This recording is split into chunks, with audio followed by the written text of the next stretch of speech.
नमस्कार द्वादश श्रेणीर राजनीति विज्ञान बोर्ड परीक्षा पाखे आसिलाणी आउ आमर आजिर एही विश्लेषणर मुख्य लक्ष्य हेउछि सेही बड़ बड़ दीर्घ उत्तरमूलक प्रश्नगुड़िकु केमिति अति सहजरे आयत्त करिहेब ताहा शिखिबा।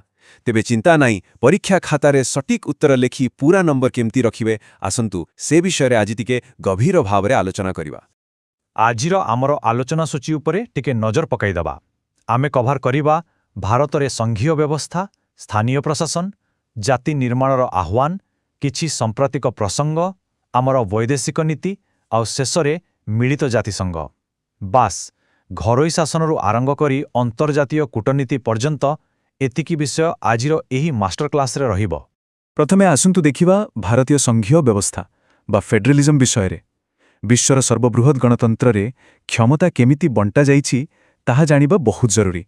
यह एमिति एक टॉपिक जहाँ बोर्ड परीक्षा प्रायतः आसी थाए।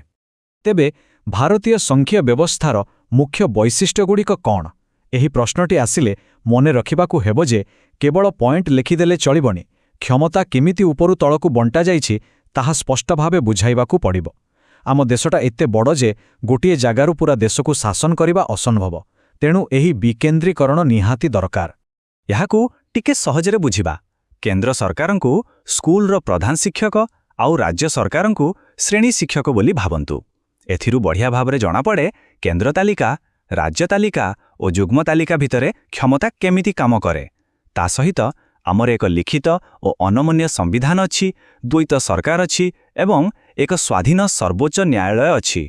एही सबु कोर बुलेट पॉइंट्स को ठीक भावे उल्लेख कले पूर्ण नंबर पक्का।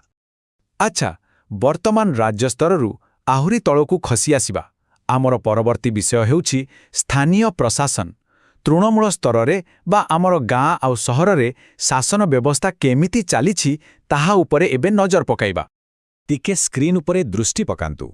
एही पुराना प्रश्नपत्रर झलकरू स्पष्ट बारी होई पडुछि जे पौरपालिकार गठन एवं कार्यावली प्रश्नटी केते थर आसिछि।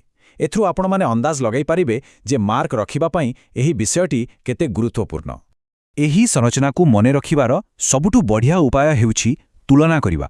गोटे पटे ग्रामांचଳରେ अछि त्रिस्तरीय पंचायती राज व्यवस्था जेमितिकी ग्राम पंचायत, पंचायत समिति आउ जिला परिषद, एवं अन्य पटे सहरांचଳରେ जनसंख्या आकार अनुसारे एनएससी, पौरपालिका आउ महानगर निगम रहिछि। एमिति पाखापाखी रखी तुलना कले बिल्कुल कन्फ्यूजन हेबनी। एबे आसंतु एही स्थानीय संस्था गुड़िकर काम विषय कथा हेबा। आमर जनस्वास्थ्य, परिमल, कृषिर उन्नति, प्राथमिक शिक्षाठारू आरंभ करी रास्ताघाटर रक्षणाबेक्षण पर्यंत सबु दायित्व एमानंकर। परीक्षारे दीर्घ उत्तर लेखिला बेले एही कामगुड़िकू सुंदर भावे बुलेट पॉइंट देई लेखिबे, देखिबे मार्क आपे आपे आसिबो। एबे आलोचना करिबा जाति निर्माणर आह्वान विषय। गोटिए दृढ़ सरकार थाई भी एते बड़ देशकू एकाठी बांधी रखिबा किछि छोट कथा नुहे। एथिरे अनेक गुरुतर आभ्यंतरीण बाधा विघ्न आसे। देशर एकता आगरे सबुठु बड़ प्रतिबंधक गुड़िक हेला सांप्रदायिकता, आंचलिकतावाद, जातिवाद और आतंकवाद। टिके भाबंतु तो जेतेबेले केही निज अंचल बा निज जातिकू देशर परिचय ठारू बड़ बोली भाबिबा आरंभ करे सेतेबेले देशर अखंडता उपरे केते बड़ आच आसे। एही चारिटा पॉइंट जातीय संगति प्रसंगरे बहुत बहुत गुरुत्वपूर्ण। एही प्रसंगरे सांप्रदायिकतार सठिक संज्ञा देबा अति जरूरी। सांप्रदायिकता केवल दुईटी धर्म भितरे थिबा पार्थक्य नहे। जेतेबेले राजनैतिक लाभ उठाइबा पई धर्मर एक भयंकर व्यवहार करा जाए आउ ताहा दंगा बा सामाजिक विभाजनर रूप निए ताहाको ही प्रकृतरे सांप्रदायिकता कुहा जाए। परीक्षारे ठीक एमिति बुझाई लेखिले उत्तरटी खूब प्रभावशाली हवा। वर्तमान आमर परवर्ती विभाग सांप्रतिक राजनीतिक प्रसंग एवं आधुनिक भारतको गढ़ुथिबा विभिन्न आंदोलन। देखंतु केवल सरकारी निष्पत्ति नुहे, साधारण लोकंक आंदोलन भी आम राजनीतिर दिग बदलाई देई पारे। उदाहरण स्वरूप परिवेश सुरक्षा पाई होइथिबा प्रसिद्ध चिपको आंदोलन किंबा केरलर साइलेंट भैली आंदोलन कथा नियंतु। एहा सह लिंगगत असमानता विरोधरे नारी आंदोलन एवं विकास नामरे विस्थापन को विरोध करुथिबा आंदोलनगुळिको मध्य सामिल अछि। उत्तररे एही सबु वास्तव दुनियार उदाहरण जोड़ीदेले परीक्षक सहजरे जानिजिबे जे आपण माने विषयटीको केते गभीर भावे बुझिचंती। एबे आसंतु देखिबा भारतीय वैदेशिक नीति। आमे निज देशर सीमा पार करी विश्व दरबार रे भारतर स्थिति उपरे आलोचना करिबा। एहा हेउछि आउ एक हाई वेटेज बा अधिक नंबर थिबा टॉपिक जाहाकू आदौ छाड़ियब नाही। ଆଉ ଥରେ ଦେଖନ୍ତୁ ପୁରୁଣା ପ୍ରଶ୍ନପତ୍ରରୁ ଆମକୁ ସ୍ପଷ୍ଟ ଜଣାପଡ଼ୁଛି ଯେ ଭାରତୀୟ ବୈଦେଶିକ ନୀତିର ମୌଳିକ ଲକ୍ଷଣ ଉପରେ ସିଧାସଳଖ ପ୍ରଶ୍ନ ପଚରାଯାଏ। ଏହି ଅଂଶକୁ ସମ୍ପୂର୍ଣ୍ଣ ରୂପେ ଆୟତ୍ତ କରିବା ଆମ ପାଇଁ ନିହାତି ଦରକାର। ଏହିଭଳି ପ୍ରଶ୍ନର ଉତ୍ତର ଆରମ୍ଭ କରିବାର ଏକ ବଢ଼ିଆ କୌଶଳ ହେଲା ଗୋଟିଏ ସୁନ୍ଦର ଉଦ୍ଧୃତି ବା କୋଟ୍ ବ୍ୟବହାର କରିବା। ଯେମିତିକି ଲର୍ଡ ପାମଷ୍ଟନ୍ କହିଥିଲେ, ଆମର କେହି ଚିରନ୍ତନ ମିତ୍ର ନାହାନ୍ତି କି ଚିରସ୍ଥାୟୀ ଶତ୍ରୁ ନାହାନ୍ତି, କେବଳ ଆମ ଦେଶର ସ୍ୱାର୍ଥ ହିଁ ଚିରନ୍ତନ। କୂଟନୀତିରେ ଏହାଠୁ ବଳି ସତ କଥା ଆଉ କିଛି ନାହିଁ, ଆଉ ଏହାକୁ ପଢ଼ିଲେ ଏକ୍ଜାମିନରଙ୍କ ଉପରେ ବହୁତ ଭଲ ପ୍ରଭାବ ପଡ଼ିବ। ତେବେ ଆମ ବୈଦେଶିକ ନୀତିର ମୂଳ ସ୍ତମ୍ଭଗୁଡ଼ିକ କ'ଣ? ସବୁଠୁ ଗୁରୁତ୍ୱପୂର୍ଣ୍ଣ ହେଲା ଗୋଷ୍ଠୀ ନିରପେକ୍ଷତା। ମାନେ ଶୀତଳ ଯୁଦ୍ଧ ବେଳେ ବଡ଼ ବଡ଼ ସାମରିକ ଗୋଷ୍ଠୀଠାରୁ ନିଜକୁ ଦୂରରେ ରଖିବାର ସାହସିକ ପଦକ୍ଷେପ।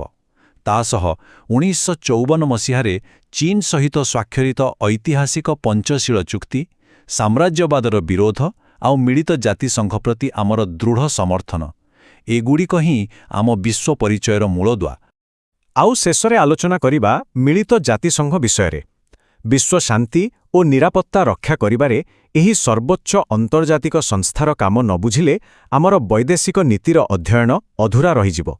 ପୁଣିଥରେ ପୁରୁଣା ତଥ୍ୟ ଆଡ଼କୁ ଦୃଷ୍ଟି ପକାଇଲେ ଆମେ ଜାଣିପାରିବା ଯେ ଜାତିସଂଘର ବିଭିନ୍ନ ଅଙ୍ଗ, ଖାସ୍ କରି ସାଧାରଣ ସଭାର ଗଠନ ଓ କାର୍ଯ୍ୟାବଳୀ ବିଷୟରେ ବାରମ୍ବାର ପ୍ରଶ୍ନ ଆସୁଛି।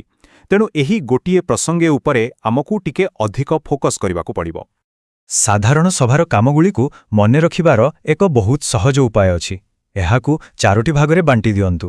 ଆଲୋଚନା ସମ୍ବନ୍ଧୀୟ କାର୍ଯ୍ୟ, ଅନ୍ୟ ସଂସ୍ଥାମାନଙ୍କର ତଦାରଖ ବା ପରିଦର୍ଶନ, ବଜେଟ୍ ପାସ୍ କରିବା ଭଳି ଅର୍ଥ ସମ୍ବନ୍ଧୀୟ କାର୍ଯ୍ୟ ଏବଂ ଅସ୍ଥାୟୀ ସଦସ୍ୟମାନଙ୍କୁ ଚୟନ କରିବା ଭଳି ନିର୍ବାଚନ ସମ୍ବନ୍ଧୀୟ କାର୍ଯ୍ୟ।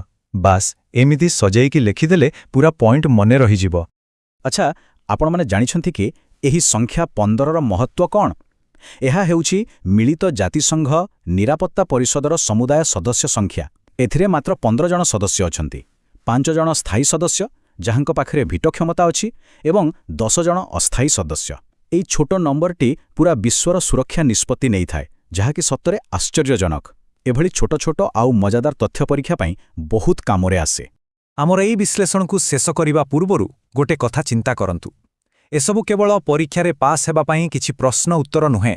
ଏହା ହେଉଛି ସେହି ବ୍ୟବସ୍ଥା ଯାହା ଆମର ଦୈନନ୍ଦିନ ଜୀବନଠାରୁ ଆରମ୍ଭ କରି ଆନ୍ତର୍ଜାତିକ ଶାନ୍ତି ପର୍ଯ୍ୟନ୍ତ ସବୁକିଛି ପରିଚାଳନା କରେ। ତେବେ ଭାବି ଦେଖନ୍ତୁ ତ, ଏହି ସବୁ ରାଜନୈତିକ ଓ ପ୍ରଶାସନିକ ବ୍ୟବସ୍ଥାକୁ ଗଭୀର ଭାବେ ବୁଝିବା ଦ୍ୱାରା ଆମେ କେବଳ ଜଣେ ଭଲ ଛାତ୍ର ନୁହେଁ, ବରଂ ଜଣେ ସଚେତନ ବିଶ୍ୱ ନାଗରିକ ଭାବେ ଆଗାମୀ ଦିନରେ କେତେ ବଡ଼ ପରିବର୍ତ୍ତନ ଆଣିପାରିବା।